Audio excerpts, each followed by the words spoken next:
Indonésie, ou monde des îles indiennes, habité comme il se doit par des Indonésiens, dont le type le plus pur se rencontre chez les Batak de Sumatra.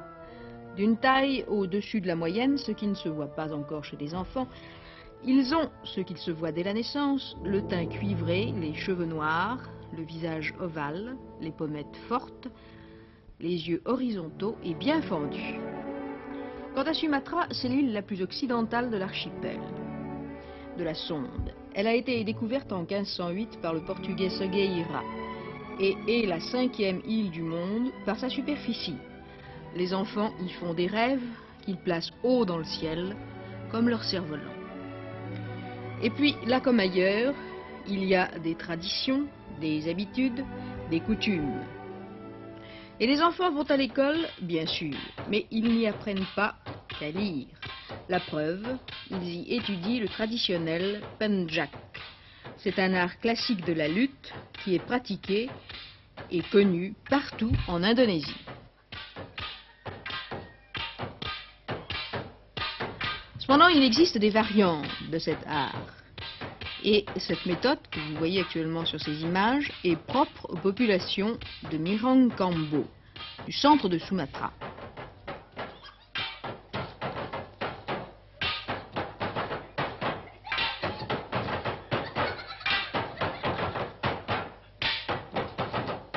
Beaucoup d'adresse, d'agilité et de souplesse.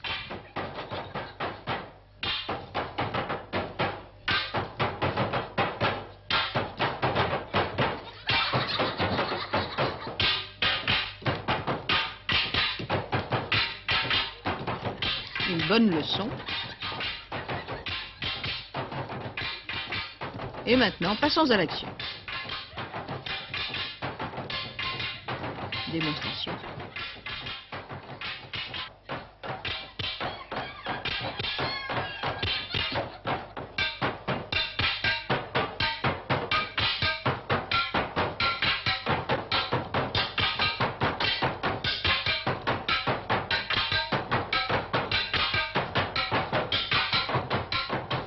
Vous voyez, il est impossible de le poignarder.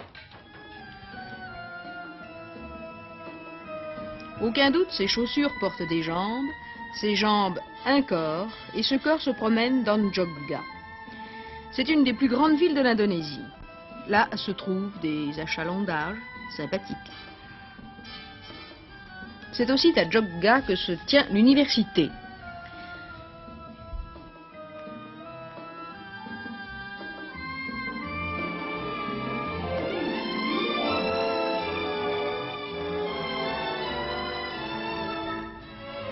On est motorisé comme on peut.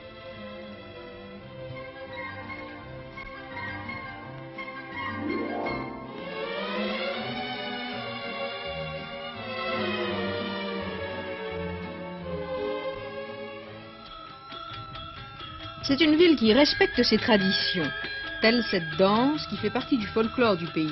Elle a pour nom danse Seringi et est considérée par les Indonésiens comme le plus beau fleuron de leur folklore.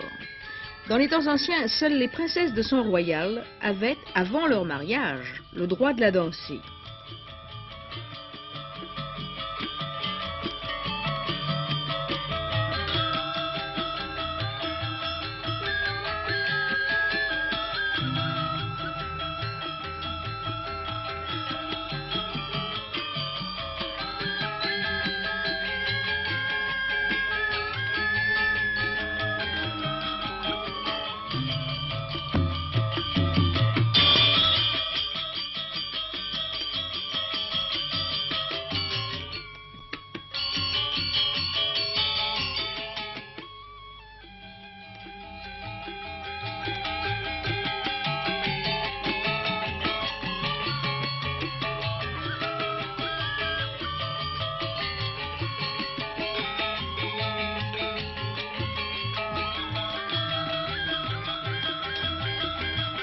Et les Indonésiens vous diront que les arts de leur pays ressemblent à ces danses.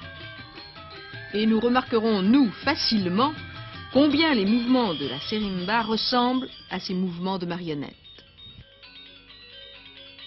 Marionnettes qui, depuis des siècles, appartiennent à l'art indonésien et ont leurs origines dans la religion. Elles datent de l'époque où la population était en majorité de religion hindoue. C'est pourquoi Arjuna, l'esprit hindou traditionnel de la vérité et de la bonté, en est-il presque toujours le principal sujet.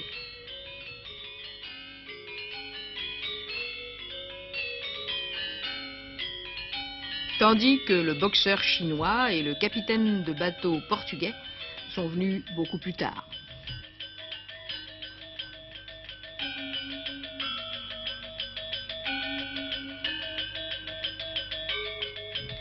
Et puis, il y a les performances d'ombre chinoises qui sont accomplies avec des marionnettes appelées Vajanjin.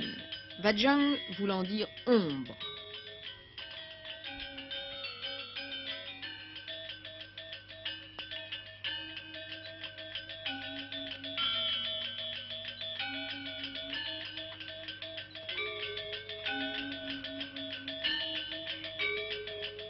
Près de Jodha existe Borobudur. Il est facile de s'y rendre par ce moyen de locomotion. C'est un lieu préservé, plein d'évocations. Il a été construit il y a plus de 1000 ans par des colons venus de l'Inde. Là existe un temple, ce temple. On y accède par de vieux escaliers.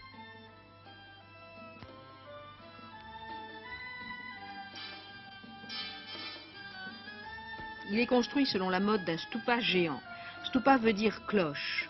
Et les stupas vont décrescendo jusqu'à la taille minuscule, d'étage en étage, car elles représentent les étapes progressives de l'illumination de Bouddha, tandis qu'il contemplait Dieu.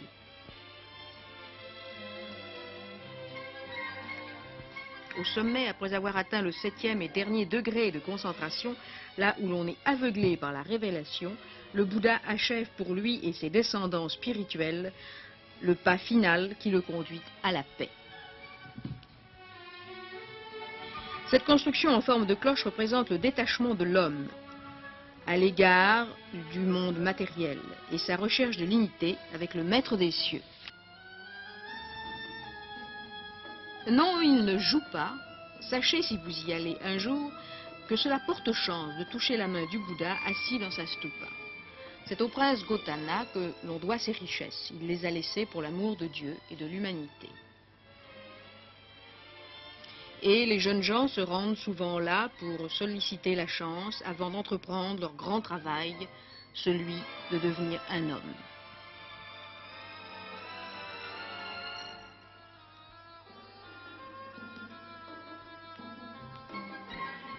Et l'âge d'homme conduit souvent au mariage. C'est ce qui arrive aujourd'hui à Nassir. Il se rend à la cérémonie vêtu de son costume traditionnel de Minangkabau. Voici sa charmante fiancée, Ratna.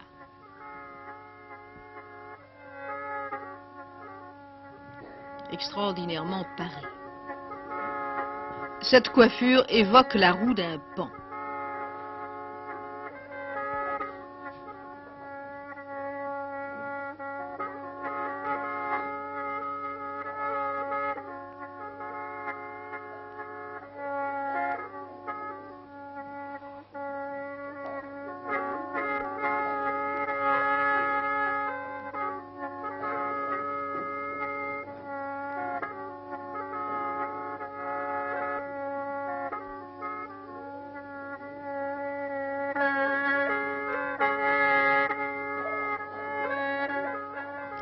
Quand la cérémonie s'achève, le plus vieil homme du village bénit les jeunes époux et, selon la tradition, leur prodigue des conseils de toutes sortes. Il leur fait aussi prendre conscience de leur réalité et de leurs responsabilités présentes et futures. Et c'est la mère du jeune époux, puisque là-bas la mère occupe la place centrale, la place clé dans la vie de famille. C'est donc elle qui invite les amis à partager le repas de noces.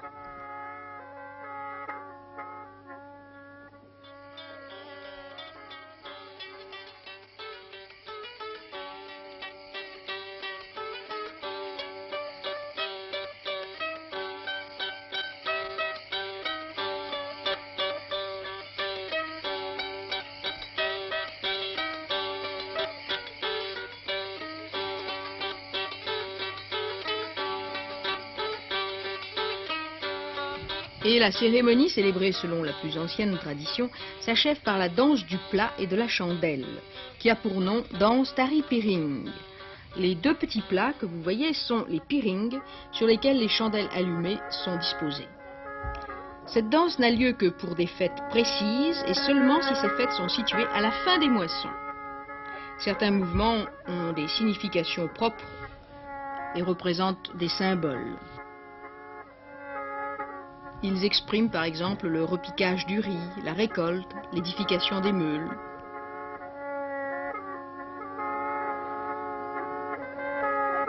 D'autres mouvements stylisés miment la femme en train d'effectuer ses préparatifs de fête. Le bain, apprêtant sa chevelure et son maquillage. Voici un monde en marche où les traditions et les modes de vie anciennes sont pleinement respectés.